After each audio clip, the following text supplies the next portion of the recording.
Sziasztok, Tatár Gergő vagyok, és ez itt a vlogom a Szélrózsa minden iránya. Ebben az epizódban szeretném meglátogatni a Pilisben azt a 6 kis karikát az erdőben, ami már régóta mozgatja a fantáziámat, hogy vajon mi lehet azt. Ezt Google öltözés közben fedeztem föl pár hónappal ezelőtt. Ugye ezt a karikákat úgy kell elképzelni, hogy kör alakzatban hiányoznak a fák az erdőben, tehát hogyha mondjuk ez egy búzamező lenne, akkor nevezhetnénk őket gabonaköröknek. Itt mutatom, így néznek ki. Lehet látni, hogy végül is mindegyik egyforma, mindegyik jó körülhatárolható köralak, és mindegyikben van egy-egy kisebb, hát innen nézve facsomónak tűnik, valamint mindegyik nagy kör mellett, picit lejjebb vagy feljebb vagy mellett található a kisebb, újabb körök. Valaki ide kommentelte, hogy UFO nyomok, elspoilerezem, nem hiszek ebben, tehát nem hiszem, hogy bármiféle természetfeletti jelenségnek lehetünk tanulni. Ez valamiféle emberi beavatkozás lehet, viszont érdekel annyira, hogy megnézem. Ugye arra tippelek, hogy valami vadgazdálkodással összefüggő dologról lehet szó, például vadetető, vagy vadászles, vagy valami ilyesmi. Persze, attól még fölmerül a kérdés, hogy miért vannak mindegyik körben ilyen facsomók, miért hiányzik mindegyik kör mellett egy kisebb kör alakzatban szintén az erdőből, és hát miért pont itt, miért pont 6, máshol miért nem, tehát hogy csomó olyan kérdést föl lehet tenni, amire így egyszerűen nem lehet válaszolni. Összevetettem egy másik térképpel is ezt, és ezen a térképen ezek a karikák nem láthatóak. Tehát feltételezhető, hogy ugye nem egy időben készült, vagy erről a térképről ezt valamiért eltüntették. És azt gondolom, hogy ha ezek a karikák valóban itt vannak, akkor ezek, még ha azóta, nem tudom, benőtte őket a természet, ismét fák vannak ott, akkor is valamilyen formában látni kell a helyszínen, hiszen ennek biztos, hogy évekre, évtizedekre nyoma marad, hiszen ott biztos kisebbek akkor a fák, vagy más színűek, vagy fiatalabbak, vagy nem pont olyanok. Egyébként egy alapvető kutatást végeztem a témában, a Google-ön, és nem találtam semmit. Nyilván lehetne találni, hogyha jobban belemélyednék, de nem ez a cél, hanem inkább az, hogy oda menjek és megnézem.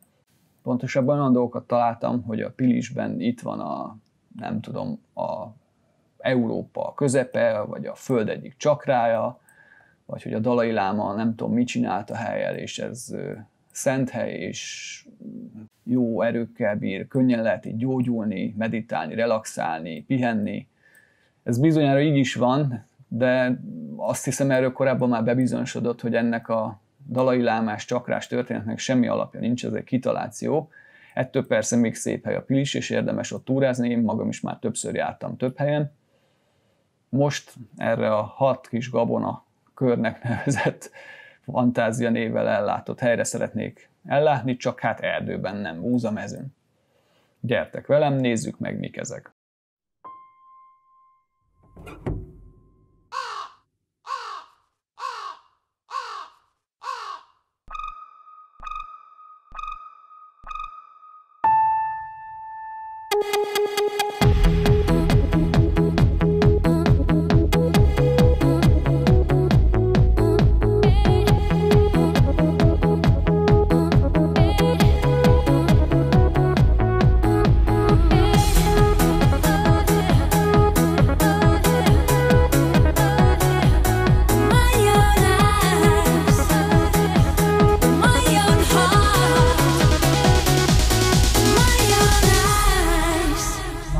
Javában úton vagyok a célponton felé, és hát izgatottan várom, hogy mit fogok találni.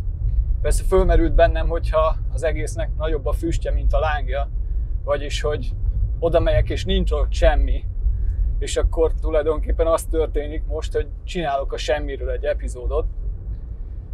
De azért, ha megpróbálok reális maradni, azért azt gondolom, hogy valami mindenképpen lesz ott. Ugye a kérdés az, hogy ez mennyire érdekes külsőleg.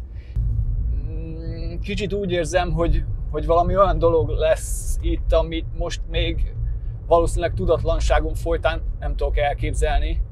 ugyanakkor, ha meg oda érek és meglátom, akkor lehet, hogy azt fogom mondani, ja, hát ez az, persze, hát erre nem is gondoltam. Ugye ez kicsit olyan, mint a bűvésztrükk, hogy így némelyik trükköt szájtátva nézzük, ugyanakkor viszont, amikor esetleg kiderül, hogy hogyan történik az a trükk, vagy elárulják a megoldást, akkor ja, hát jó, persze, tényleg erre nem is gondoltam. Tehát ugye lehet, hogy egyfajta illúziót vadászunk most itt, de hát mindegy. Ettől még azt gondolom, hogy ez nem változtat a dolog értékén. Úgyhogy hamarosan odaérek a túra kiinduló pontjára, és hát nekivágok az erdőnek.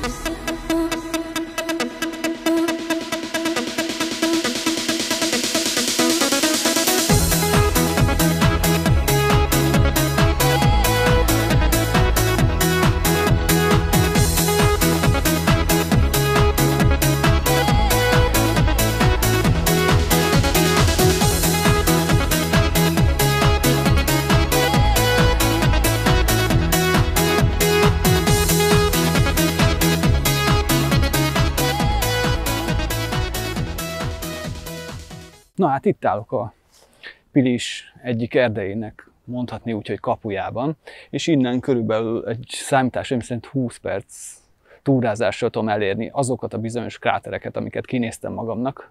Hát menjünk. Bogtatok befele, jó hobbit módjára. Vicces, hogy az ember így megáll és hallgatódzik, akkor így 10 másodpercenként recsen valami. Olyan, mintha apró vadak tömkelege motoszkálna itt szerteszéjjel. Kicsit a Hófehérkének a erdőben menekülős jelenete jut eszembe. Az ember képzelődik és mindenféléket vele lát, de valójában nem. Igazából, ahogy hullanak a falevelek, esetleg a avarron lévő kiszáradt ágak, bizony időnként recsennek egyet, mindenféle állati vagy külső behatás nélkül. Úgyhogy hát ez van. Nem érzem úgy, hogy egyedül vagyok, pedig nincs itt senki, de hát mindegy. Haladok befele a kráterekhez.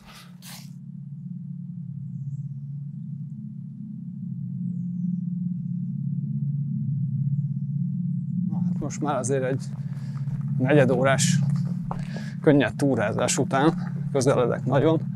Egyébként esküszöm, valami mozdult a fák mögött. Feltételezem másik túrázó, vagy valami erdei vad. Egy madár károg fölöttem, nem tudom, hallatszódik-e a mikrofonba. Menetelünk előre, töretlenül. Halló! Hát itt valószínűleg őket láthattam. Lehet, hogy ők is a krátereket keresik. Hamarosan elérkezek ahhoz a ponthoz, ahonnan már nagyon-nagyon közel leszek a kráterekhez, és úgymond nincs visszaút. Megérkeztem most egy olyan pontra, itt a térképen is mutatom, Google nevezetű iránytű van. Jól látszik rajta, hogy a kráterekhez képest hol vagyok most. Itt egy picit megállok, pihenek. Szerintem egy 2-3 percnyire lehetek a legközelebbi úgymond krátertől. Na hát leültem most egy picit pihenni ide. Utolsó 5 perc következik.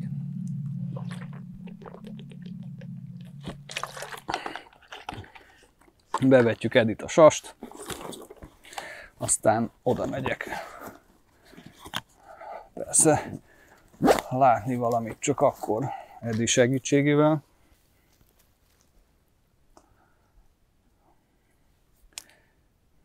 Na, most úgy érzem, hogy nem ide figyeltek rendesen. Mi történik?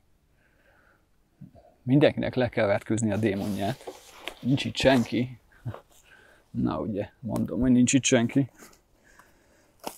Erről persze az jut eszembe, amikor gyerekkoromban láttam azt a mesét, amikor a király fű tudta megszerezni szíve választottját, hogy próbatételeket kellett kiálljon, meg kellett meneküljön valahonnan, és úgy kellett elmeneküljön egy helyről, vagy egy erdőbe, hogy nem néz hátra, miközben hátulról mindenféle szörnyek, árnyak, hangok ijesztgették, üldözték, vadásztak rá. Na, hát ez is most valami ilyesmi lehet, de azért, mint ahogy látjátok, itt azért ilyenről nincs szó, mert nincs ott senki. Hát Edi emelkedik fölfele szépen.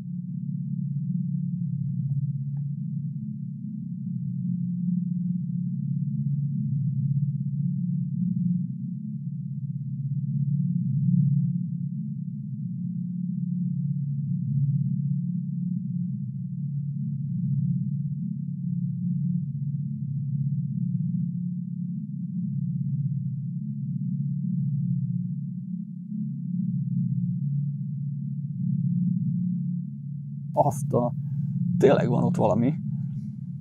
Az már biztos, hogy nem a semmiért jöttem ide, tehát nem a semmiről csinálok egy epizódot. Jól láthatóan itt vannak ezek a karikák, teljesen kivehetőek, szabályosak. Valóban úgy, ahogy a Google Earth-ön lehetett látni. Úgyhogy hát izgalmas, bár nem gondolom továbbra se, hogy itt valami misztikus földön túli dologról lenne szó. Valószínűleg a magyarázat rém egyszerű. Valószínűleg azért nem tudom most ezt még így megmondani, hiszen nem vagyok se biológus, se ökológus, se nincs olyan helyismeretem, hogy erre kapásból választ lehessen adni, de hát akkor nincs más hátra, mint hogy oda megyek, hiszen ezért jöttem ide. Most már tényleg itt vagyok, 50-100 méterre. Már van is valami tisztásféle, lehet, hogy ez az a bizonyos karika.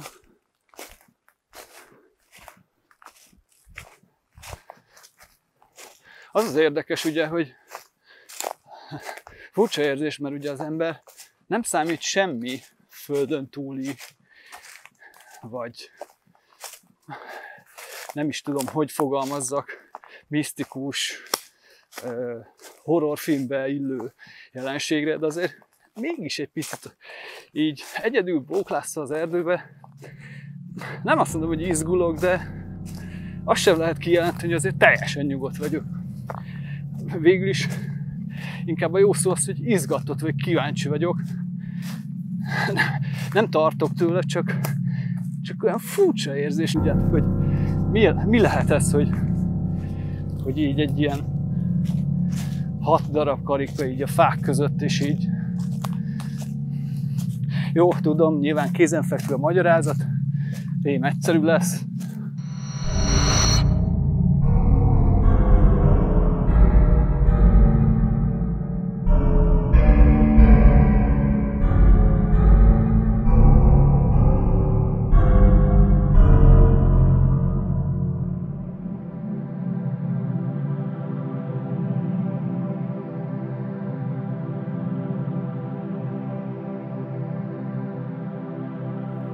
Itt fekszem az egyik kráter közepén.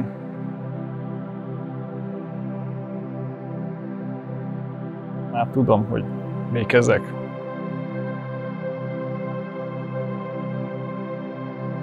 Elképesztő és zseniális az egész. De inkább megmutatom a megérkezésemet a kráterbe.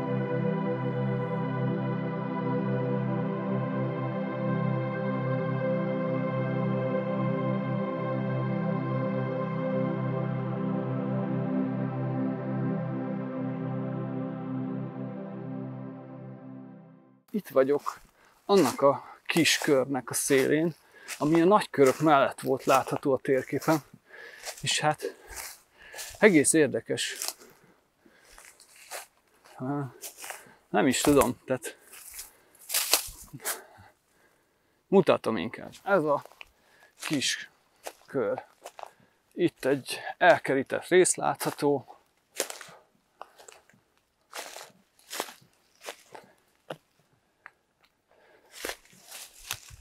Itt pedig egy fákkal megjelölt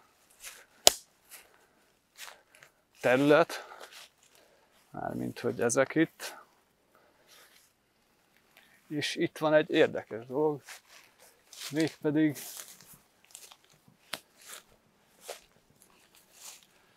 ez valami kísérlet helyszíne lehet. Állat érdekes egyébként, nyilván nem fog hozzányúlni, tehát ennek megvan az oka, feltételezem, hogy mi történik itt. Tök jó. Messziről ez úgy tűnt, mint valami szentély. Azért közelebb érve lehet látni, hogy itten egész komoly műveletek folynak. Innen most nem jól látni, de ott lejjebb is van egy sátor egyébként, ugyanilyen. És hát végül is itt a magyarázat. Itt van a nagy kráter. Így már nehezebb kivenni a kör alakzatot, de valójában teljesen kör alakú. Mutatom ezt is inkább.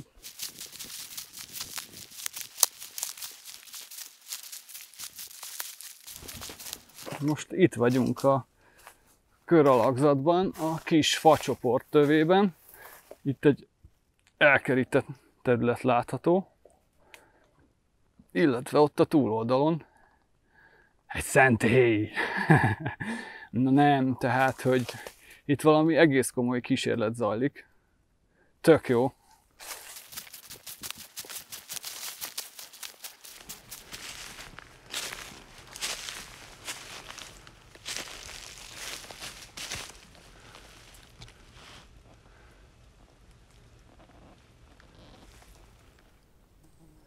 Egy másik sátor, egy másik körbe kerített része. Állati ijesztő, így messziről látni az erdőbe. Több ilyen sátor van még, itt-ott letéve. Teljesen jó. Itt van a karika.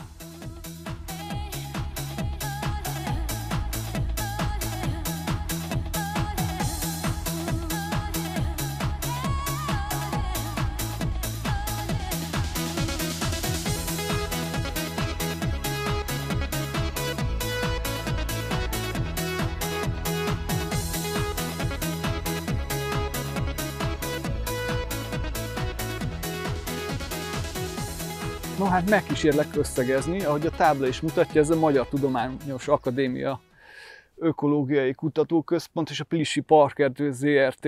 Közös kísérleti vagy kutató parcellája, és hát feltételezéseim szerint azt vizsgálják, hogy az emberi beavatkozás hogyan hat a környezetre, az élővilágra, a fákra, mennyi idő alatt áll helyre, vagy mi változik, hogyan alakul, hogyha ezt csinálják, vagy hogyha valami más módon avatkoznak be.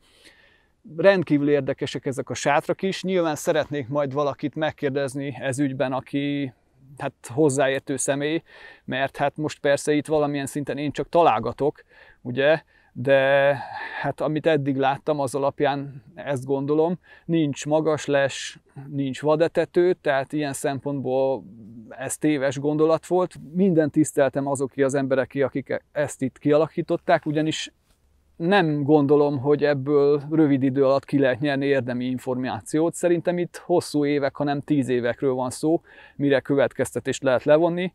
Én nem nyúltam semmihez, ezért, hogyha ide túráznátok ti is, erre kérlek titeket is, hogy csak óvatosan.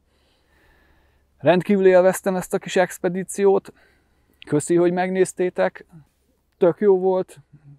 Ha tetszett az epizód, létszik, iratkozzatok fel a csatornámra, igyekszek második részt csinálni ennek, hogy szakértő szájából is halljuk ezt, és hát a következő epizód is remélem érdekes lesz majd számotokra, úgyhogy addig is sziasztok!